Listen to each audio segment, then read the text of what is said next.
Ryan. Ready? All right, call this meeting to order. Dr. Sargent. Good afternoon. The one lone agenda item for this public hearing is the tentative agreement summary. I do ask the board to bear with me as I read through the document. It has been published on our website more than 72 hours as required. As this is just a public hearing, the board will take no action this afternoon on this until a later date, once we meet the required threshold to do so. The tentative agreement, we've reached a tentative agreement with Kokomo School Corporation, has reached a tentative agreement with the Kokomo Teachers Association for a 2-year collective bargaining agreement. On the base salary for the 2025-2026 school year, $2,250 increase for returning staff. New teachers hired to the ratification of the new contract will have a starting salary adjusted upward to $2,000 for the 26-27 school year. It would be an increase of $1,250 for returning staff.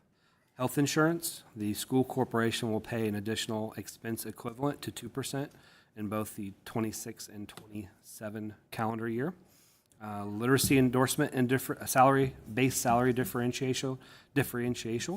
$500 will be added to the base salary of a teacher who possesses the literacy endorsement through the Indiana Department of Education. And two different timing mechanisms with that. Teachers must submit proof of possessing the literacy endorsement by October 15th, 2025 for the 25-26 school year, and then by June 30th of 2026 for the 26-27 school year. Dual credit credentialed teachers, $500 will be added to the base salary of teachers who possess a master's degree and possesses the university or college credentialing requirements through the Higher Learning Commission. If a master's teacher has the credentials required to teach dual credit course, then the teacher will receive a base salary increase regardless of whether the teacher is currently assigned to teach dual credit course. And then a master's teacher must submit proof of possessing the credentials to teach dual credit by June 30th of each school year if the teacher wants the base salary increase added to their base salary for the following school year. Bereavement leave, there were some changes in bereavement leave effective July 1 of 2026, which teachers shall be granted leave not to exceed 10 days in the event of a death of what was added was parent, step-parent, father-in-law, or mother-in-law, in which the leave may not must be used within 30 calendar days beginning the day of the death. Additional language is added to summer school. The superintendent or designee shall have the discretion to approve the use of additional benefit days by a teacher teaching summer school, effective January 1, 2026. Class coverage pay and special project pay will be paid twice a year at the end of each semester. For ECAs, 2 positions were added to the ECA within the CBA, one for the residence hall for teachers who may supervise those students, and then the other one for the international apartments. The residence hall being $6,600 and the apartments $3,000. Effective July 1 of 2026, the special project stipend will increase from $36 per hour to $40 per hour.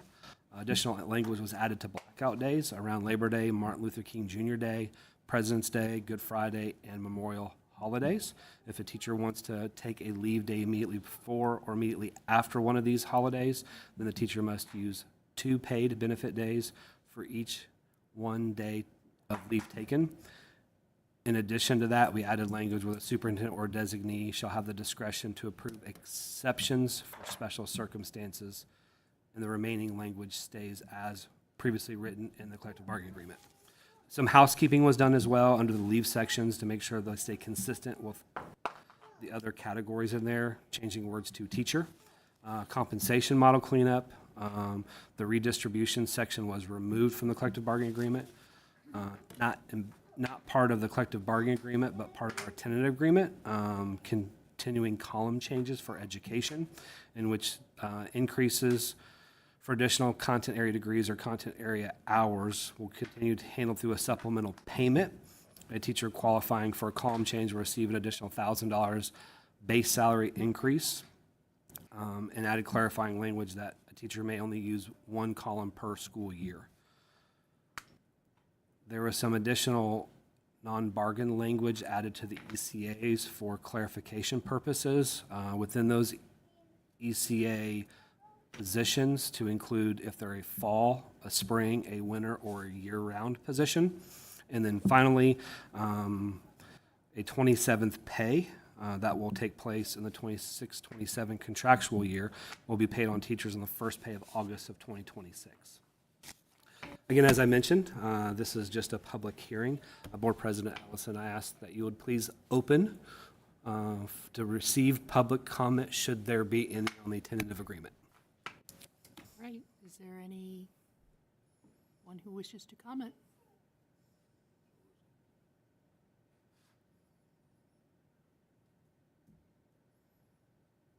If not, we'll close this here. Thank you. And that concludes the public hearing. So we don't officially start on a work session until 1:15. So since we have a few minutes, can I get anyone something to drink? Anybody need something to drink?